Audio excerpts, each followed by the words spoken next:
His Excellency President Emmanuel Macron, distinguished delegates, friends of the media,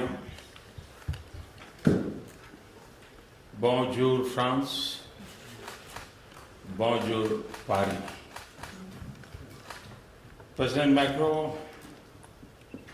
के साथ पहले एक बार मेरी टेलीफोन पे बात हुई थी उनके भव्य विजय के बाद,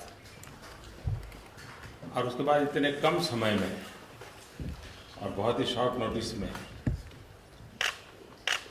मेरा यहाँ आना हुआ और जिस गर्मजोशी से स्वागत किया, मैं इसके लिए राष्ट्रपति जी का हृदय से बहुत आभारी हूँ, क्योंकि मैं समझ सकता हूँ कि नई सरकार को ये प्रारंभिक दिनों में कितने प्रकार की व्यस्तता रहती है, उसके बावजूद भी भारत को उन्होंने प्राथमिकता दी और इसके लिए मैं उनका बहुत आभारी हूँ। जर्मनी का शायद ये चुनाव था और फ्रांस का शायद ये चुनाव था कि जिसके ऊपर पूरे विश्व की नजर थी, और ये सिर्फ चुनाव हार जीत का नहीं, एक नई परंपरा, नया नेतृत्व, नई ऊर्जा, नया व्यक्तित्व, हर प्रकार से सबका ध्यान था। और ऐसे समय आपका विजय हृदय से बहुत बहुत अभिनंदन के पात्र हैं। फ्रांस और भारत के द्विपक्षीय संबंध बहुत ही गहरे हैं, हर क्षेत्र में हैं। हम मिलजुल करके काम करते हैं। वैश्विक संदर्भ में भी हमारे संबंध सिर्फ हमारे दो देशों के हितों के लिए तक सीमित नहीं है। वैश्विक संदर्भ में हम दो देशों के संबंध किस प्रकार से मानवजात को उपकारक हो, मानवीय मूल्यों को उपकारक हो, इसकी हमारी एक सफल यात्रा रही है। और राष्ट्रपति जी के नेतृत्व में भी ये यात्रा और तेज गति से आगे बढ़ेगी, ऐसा मेरा विश्वास है।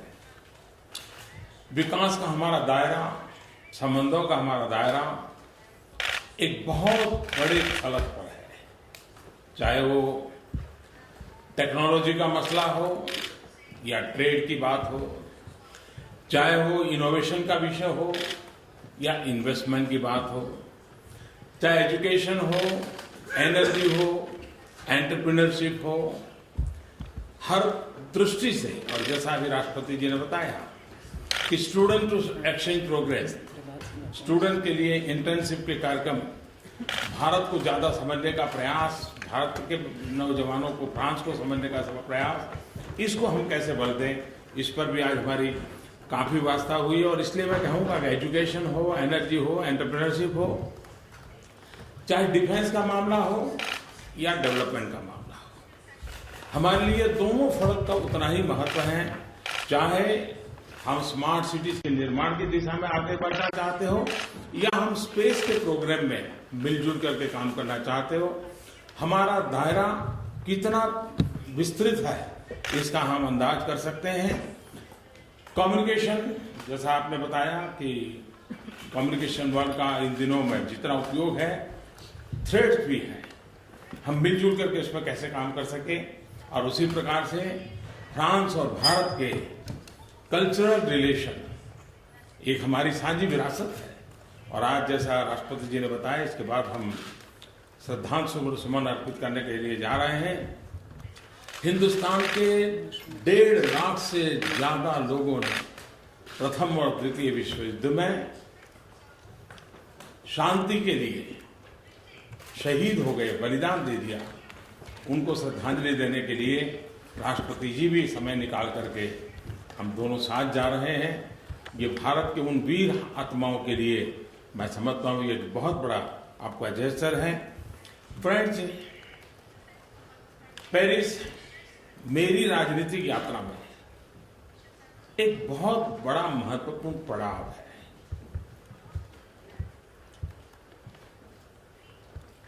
फ्रांस के साथ भारत ने और व्यक्तिगत रूप से मैंने खास करके क्लाइमेट चेंज के संदर्भ में, पेरिस एग्रीमेंट के संदर्भ में जिस तरह कंधे से कंधा मिलाकर के काम किया, और मैं समझता हूं कि पेरिस एग्रीमेंट ये एक साझी विरासत है, ये और विश्व की साझी विरासत है। इस पीढ़ी की ये ऐसी देन है जो भावी पीढ़ी की भी विरासत बनने की लिए एक नई आशा को जन्म देती है। यह केवल पर्यावरण सुरक्षा का मामला नहीं है, लेकिन हम सबकी मदर अर्थ को बचाने की एक साझी जिम्मेवारी है, हमारा कर्तव्य है। मेरे लिए, हम भारतवासियों के लिए प्रकृति का संरक्षण, संवर्धन, पर्यावरण की रक्षा ये आर्टिकल ऑफ फेथ है, और इसका मूलभूत कारण है कि जो हमें सदियों से शिक्षा मिली है, और वो हमारी वेद काल से शिक्षा है कि प्रकृति के साथ सहजीवन हमें सीखना होगा, प्रकृति के साथ संवाद, सहमति, यही अल्टीमेटली हर किसी का कल्याण करेगी। और इसलिए हम प्रकृति के संरक्षण और संवर्धन के प्रति संस्कारों से, संस्कृति से, स्वभाव से पूरी तरह कमिटेड देशवासी रहे हैं। और भावी पीढ़ी को आज हमें जो कुछ भी प्राप्त हुआ है वो हमारे पूर्वजों ने हमारे लिए बचा के रखा, इसके कारण मिला है। हमारा भी दायित्व बनता है कि हमारी भावी पीढ़ी के लिए शुद्ध हवा, शुद्ध पानी, प्राकृतिक संसाधन पर्याप्त मात्रा में हमारी आने वाली पीढ़ियों के लिए देना, ये हम लोगों की दायित्व है। और इसलिए हमारा यह प्रण है,